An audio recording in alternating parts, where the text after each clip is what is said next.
Hello everybody, CVM here with The BBD. for another BBD versus CVM. This time we're playing standard again, and we are only going to be doing one deck tech because Brian is playing the breakout deck from the Grand Prix at Albuquerque, Mono Black Devotion. Right. We've probably, it's a new deck.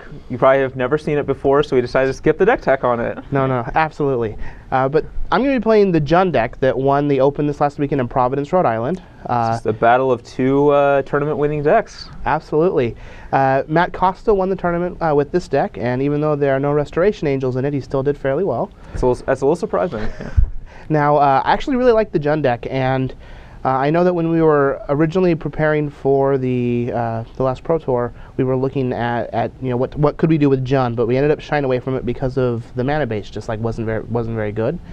And here, Costa has just decided to just power through it. The mana base isn't as beautiful as you would like to have in a 3-color deck, but all of the cards are extremely powerful and do what they do very well, and that kind of makes up for it.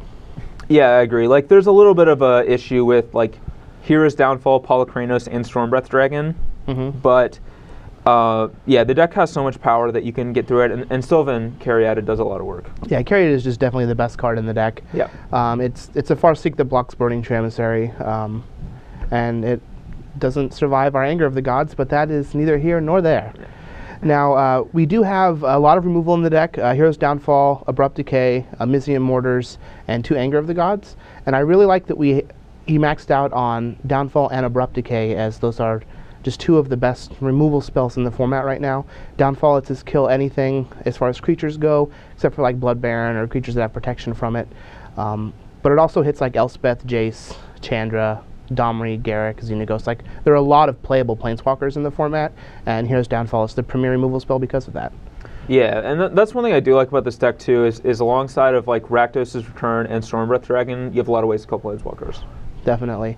Now, Abrupt Decay has slowly been gaining ground over the last few weeks. A lot of people have been writing about how Abrupt Decay, Hero's Downfall, and Thoughtseize are just the cornerstone of mid-range type decks right now as far as ways to control your opponent's board. Abrupt Decay is particularly good because it kills all of the creatures out of mono red, but it also kills Nightveil Spectre and Underworld Connections, which were 2 of the best performing cards this last weekend in Albuquerque. 28. 28, that's a lot. That's how many Nightveil Spectres were in the top 8 of Albuquerque. It's a lot of Nightveil Spectres.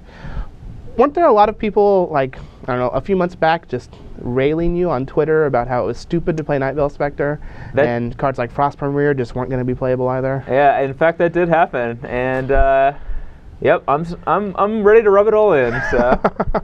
Now, we also have Reaper of the Wilds in the deck. So the deck that you played at the Pro Tour was a junk mid-range deck that was kind of centered around Reaper of the Wilds. It's, an actual clock can kill the opponent fairly quickly. It's hard to take care of because you can give it hexproof. It's very good at attacking through any type of defense because you can give it Death Touch.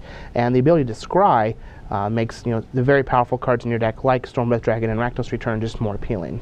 Yeah, Reaper of the Wilds was a card I knew I wanted to play for the Pro Tour, and Jund was actually a consideration as well. I really like the idea of Jund with Domri, Reaper, Stormbreath Dragon, and some other powerful creatures. Yeah, Domri Reaper seems real good. Yeah, Domri Reaper, yeah, was pretty awesome. But I ended up settling on Junk because I liked Obzat and Elspeth a little bit more. But the metagame has definitely shifted now to where Obzat's not nearly as good. Yeah. Just because of the prevalence of Hero's Downfall and Dark Betrayal. And it makes things like Stormbreath Dragon with Haste and Rakdos' Return and cards like that much more appealing now. Now, speaking of Rakdos' Return, I actually really like this card. I feel like it's kind of fallen to the wayside recently with all of the new splashy devotion decks that people are focusing on in Standard. But with those devotion decks, a lot of times they're just their plan is to just cast one big impactful spell after another every turn of the game once you hit this critical mass of devotion. And Rakdos' Return is just a great way to get rid of that. It just sets them back because they have no hand. You can use it to kill a Planeswalker. A lot of times even the black decks are doing a lot of damage to themselves with Thoughtseize and Underworld Connections, and if they're just waiting to play their Grey Merchant for 6 to 10 and you happen to Rakdos Return them before they get a chance to, it puts you pretty far ahead. Yeah, I agree with that. It's also a complete blowout against a deck like Esper, which is still a popular deck, even though it hasn't been putting up the results lately. Yeah, they only have a couple counter spells. They might not have one. When you have the Rakdos return, you get to accelerate into it with a Caryatid. A lot of times they'll just like play Jace and plus it, and then you can just Rakdos return their hand and kill their Jace. Yep. It's called living the dream. That's a pretty good feeling. And we also have Read the Bones in the deck. So Read the Bones was a card that both of us were very, very hot on going into Pro Tour Theros. But as it got closer, we realized that with all the Shocklands and the Thought Seizes, you just didn't want to be playing Read the Bones because it was doing too much damage to you, and Underworld Connections was just going to end up being a lot better.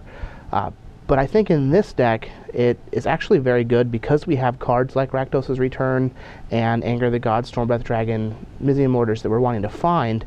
The 2 life from the Read the Bones is something that we're worth paying, and then we can just side it out against the aggressive decks. Yeah, and I like the fact that like this list is a little bit more aggressive than some decks. Between like Reaper and Polychronos and, like you said, Rakdos Return and Stormbreath Dragon, you can actually kill an opponent pretty fast with a deck like this. So Read the Bones, what it provides is like a little bit more velocity. Connections is a little bit better in a game that goes grindier or longer. Yeah. And the Mono Black Devotion deck, with all the removal it has, it wants to play that long grindy game. But this deck doesn't really want to play that same game, so being able to get the cards immediately is actually pretty relevant.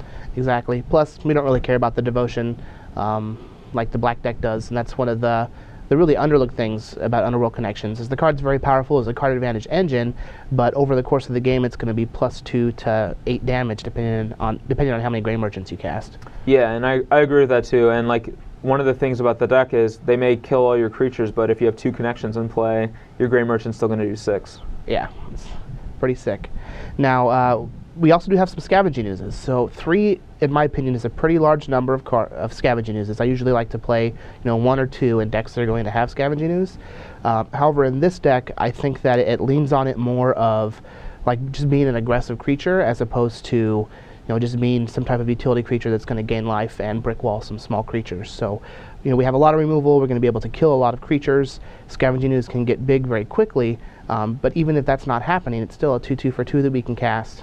If we can make it a 3/3 the next turn, that's actually a sizable clock with the rest of our haste creatures. Yeah, and I like the fact that Ooze is very good against some of the aggressive decks in the format, where you can go like turn 2 Sylvan, maybe turn 3 you can play like an Ooze and an Abrupt Decay, or you can use a Thought Seize to strip a card and then eat it with Ooze.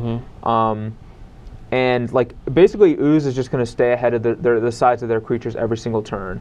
And if you can just chain like removal spells along with the Ooze, like eventually like you just put them in the abyss with it, and then every time you attack them and they have to block, you just get to eat another guy, make it even bigger, gain another life. Just gets out of hand fairly quickly. There is one like sweet synergy with this deck that I want to mention, and it's the Ooze Anger of the Gods Sylvan Caryatid synergy.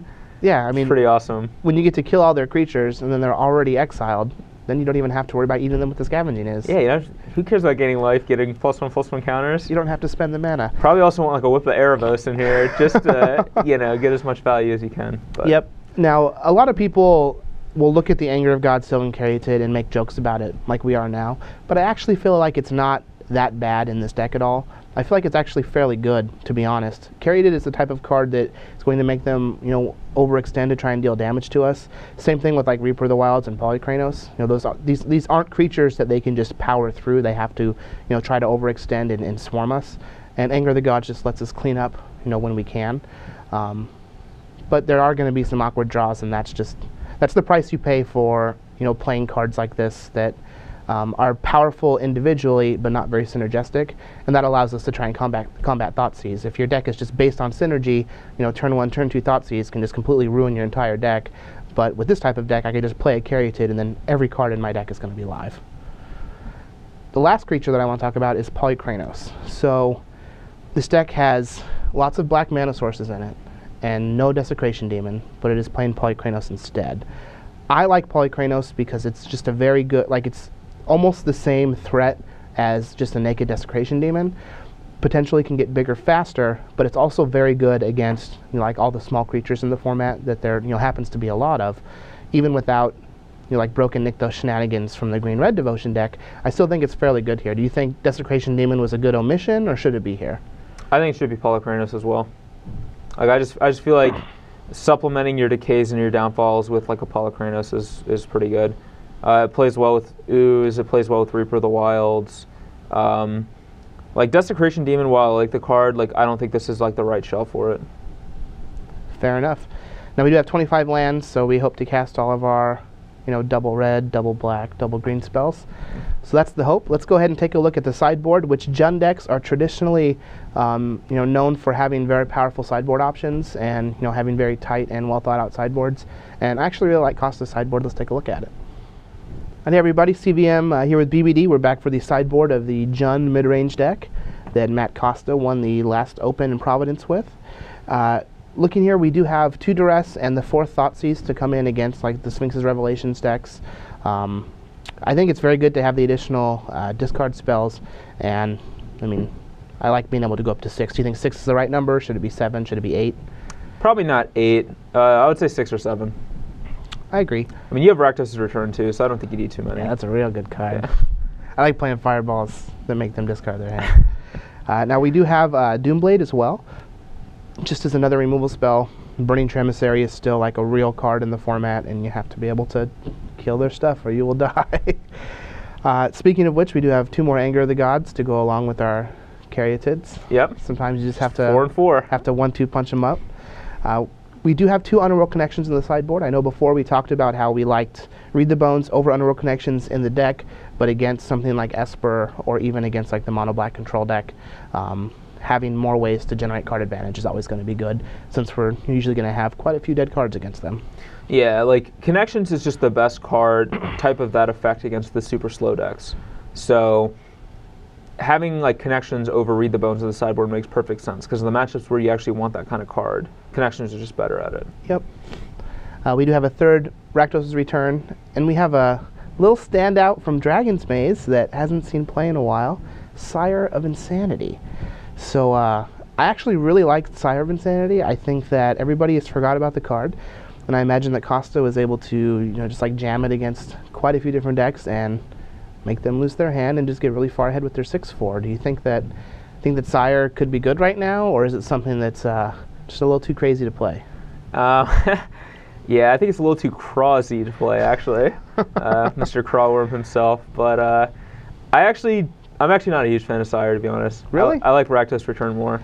I feel like a lot of the Esper decks can get ahead on board with like Blood Baron or Planeswalkers before you have a chance to drop the Sire. So I'm not sure that it's actually like that great against them. Plus, like if they just rip like an Elspeth after you play Sire, you're just losing. That's true. So I'm actually not a huge fan of Sire, but I prefer. I think Slaughter Games is very good right now. I've been playing it in a few various decks of mine, and it's been doing very well. So I would probably play Slaughter Games in that spot if I was playing this deck. Slaughter Games does seem pretty good. Get that Grey Merchant. Ooh, how do they win? They don't. They're just going to draw their whole deck with Underworld Connections and still die.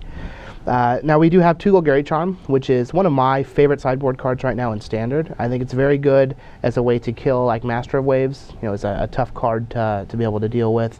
It's also very good against Chain to the Rocks, Detention Sphere, kills Underworld Connections, can regenerate your creatures through Supreme Verdict.